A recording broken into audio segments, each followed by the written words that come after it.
Hi, my name's Tanya Brown, and I'm the youngest sister of Nicole Brown Simpson. And as you know, we are approaching the 20-year anniversary of her murder.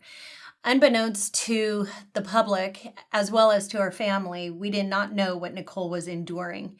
And from that experience, my oldest sister and myself, we've been traveling the country for the past 19 years, almost 20, educating the communities, national communities, on the epidemics of domestic violence.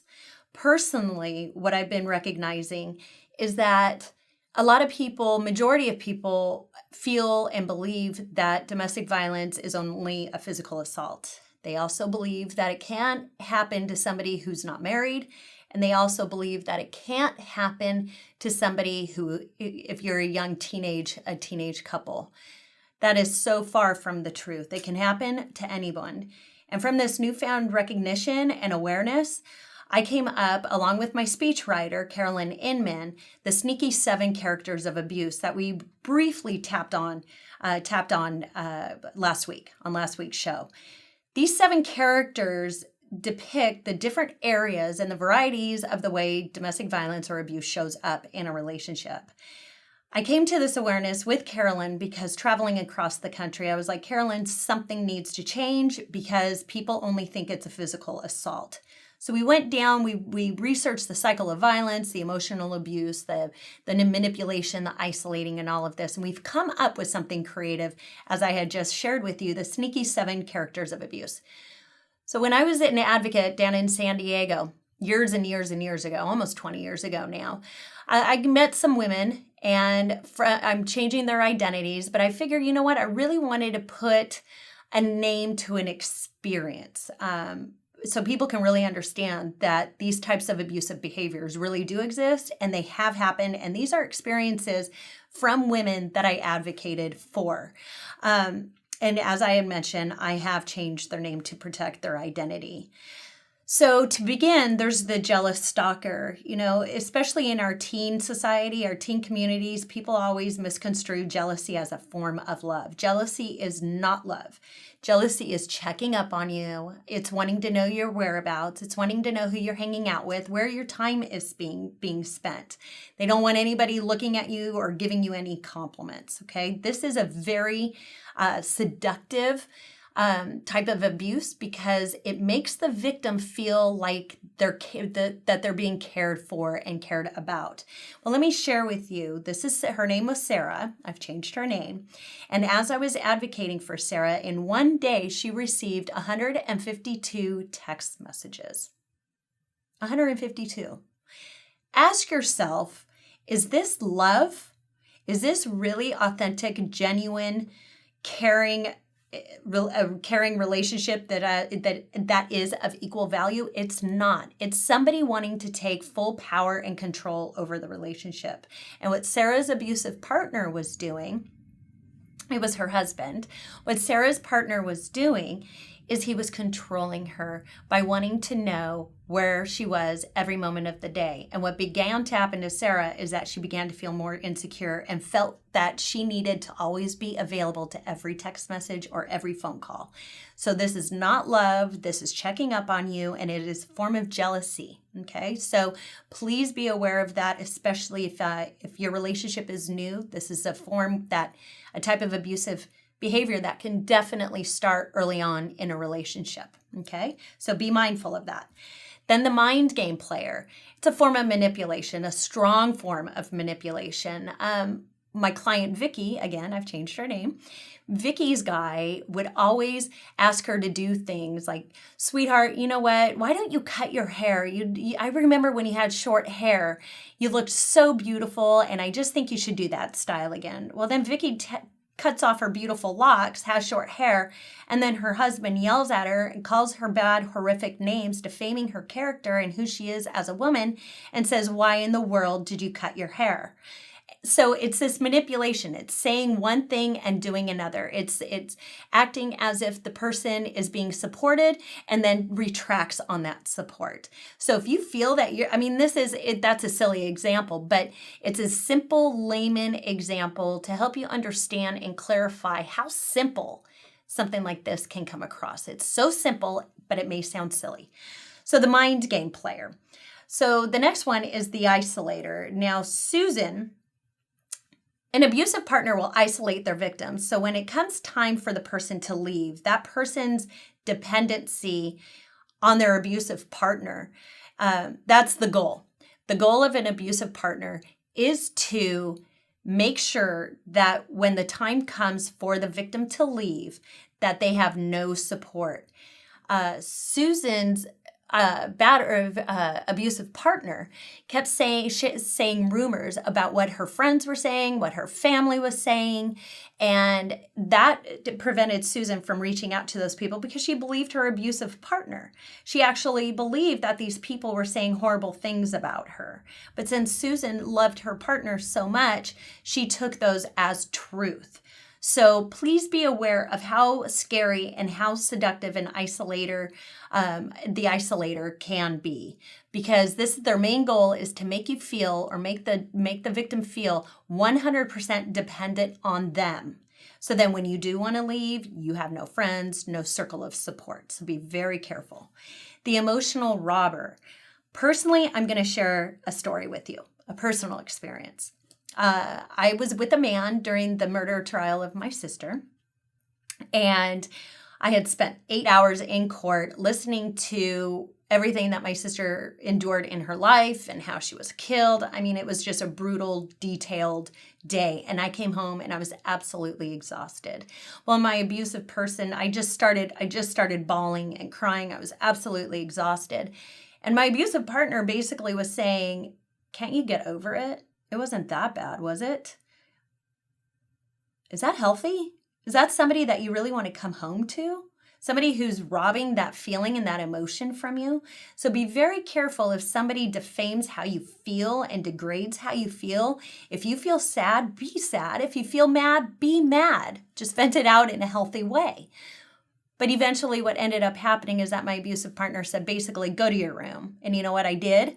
Because I didn't want to engage. And so I totally detached from that power and control that he was bestowing onto me. The money monger. The money monger is somebody who financially isolates the abusive partner. Again, this happened to me. My abusive partner went into my mutual fund, stole all my money. Granted, it was a very weak time in my life. It was, obviously my sister was just murdered in a world-renowned case, murder trial. And so I didn't take responsibility for any of my financial issues. Basically, I would get mail and just put it in a drawer. My fault. I own it. But does that give somebody the right to go in and steal all your money from your mutual fund? No. No. You've got to know, you've got to be really, really on top of your financial issues, because the next thing you know, somebody may not be communicating the truth to you.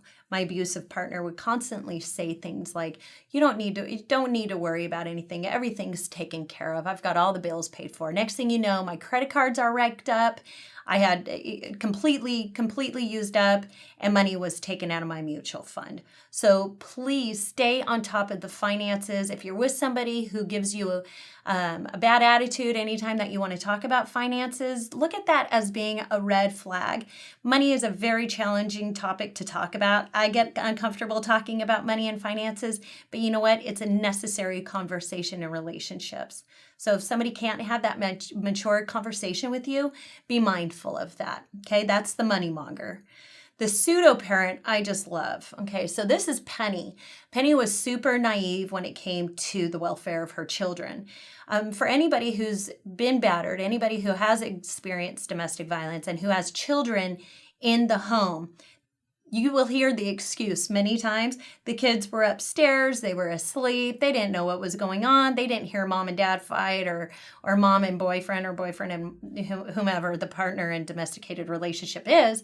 The kids know everything, they hear everything, they feel everything, they sense everything.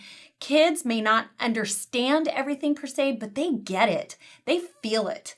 I remember when Nicole when she took me aside in 1992 asking for a divorce, and she asked me, "Am I doing the right thing?" And I said, "Nick, do you care about your children?" She said, "Absolutely, more than I care about myself." So if there are children in the home, Please take that into account, because if you don't leave for yourself, leave for your children, because what you're doing is that if you do stay, you are raising a batterer if you have a little boy, and you're also raising a victim if you have a little girl, or a role reversal. Goes both ways. But the pseudo-parent is the person that is a monster behind the closed doors. It's a completely different face. And then they get out into the community, and that is another total different phase. So when we hear about friends or professional relationships or whatever, and we hear about horror stories about that relationship later on, have you ever heard of the when somebody says, "Oh my gosh, I can't believe that person did that to her or him"? Well, you know what? There's a public face and there's a private face. The public face of my ex-brother-in-law is the one everybody saw. I even saw that. I saw that behind the closed doors. But only Nicole, only my sister, saw the private face. And the private face is what killed her. So please, I've got one more to share. But what I want to say before I go into the next character, this is not a violent relationship. This is not a rocky relationship. This is not an abusive relationship. You know what this is? This is a potential murder case. That's how important it is that you pay attention to these signs. And I have one more. Very important that you pay attention to these signs, because this is where it all starts. And at the age of 23, I lost my sister, and I don't want that to happen to you or your loved ones, or your daughter, your son, whomever, your husband, whatever. I do not want anybody to experience what my family experienced. So please take these signs, no matter how silly they may sound to you. These are very serious red flags. The next and the final one is the silent night. The silent night withholds all love, all affection. They don't talk to you. They don't speak to you in any regard. They don't acknowledge you for anything. They withhold everything. And during this time, they only will speak to you when they're ready to speak to you. Okay? So what ends up happening is that at this point, you've got this little hamster in the victim's head going round and round in their little wheel going, what did I say? What did I do? Did I cook the chicken long? Did I not put something away?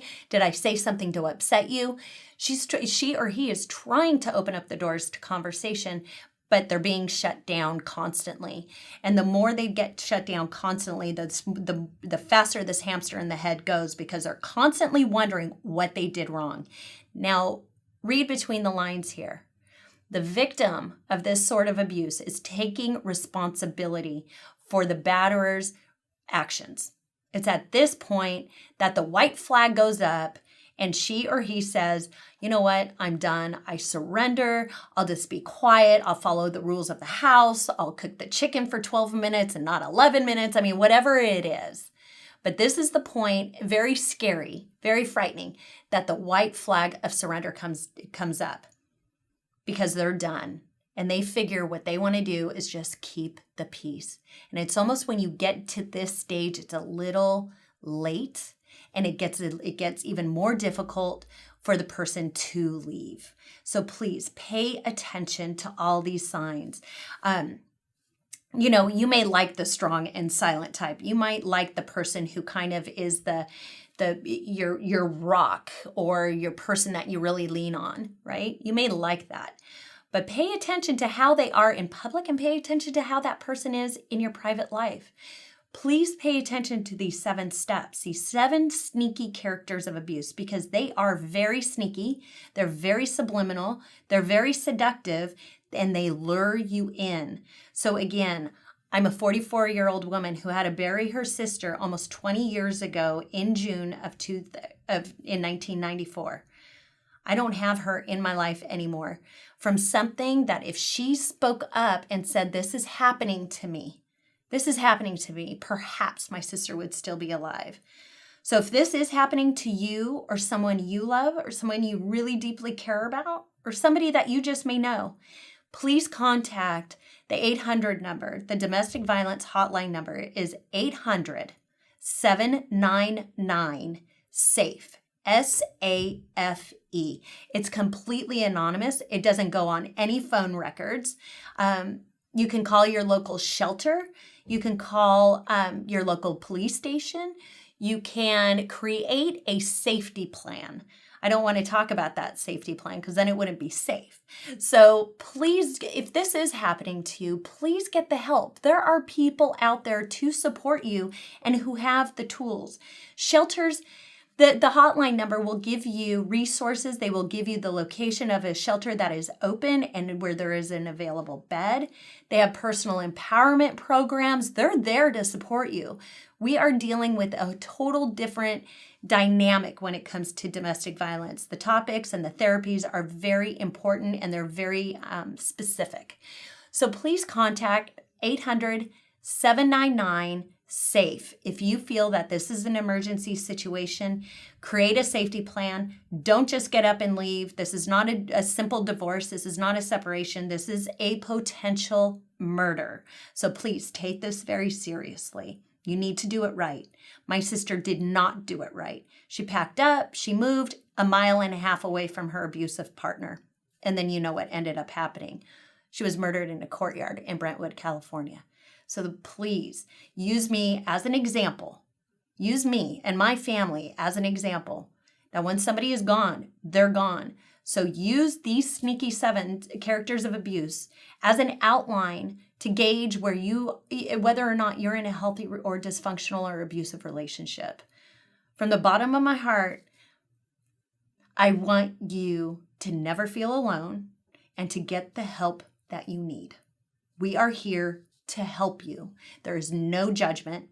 You don't need to be scared because you are not alone. We just need you to pick up the phone and get some help and to do it right and to get the right help. So I thank you for viewing this and for listening to me. And I just want you to stay safe and be safe and learn what healthy boundaries are, learn what a healthy relationship can do for your life, for yourself, for the people around you. You do not deserve this. It is not embarrassing. Please don't be shameful. Don't be fearful. Again, there is so much help for you. I just wish you, if I'm talking to you, I just wish that you call somebody and get the help that you need and get the help that you deserve. And we here at Therapy Cable can help you get there as well, okay? So again, I really thank you for listening and taking what I said seriously, and share this video with your friends, with your family. This is a very important topic to talk about. We're not talking about it enough. So again, thank you very much. Enjoy your day, evening, holidays, wherever you may be.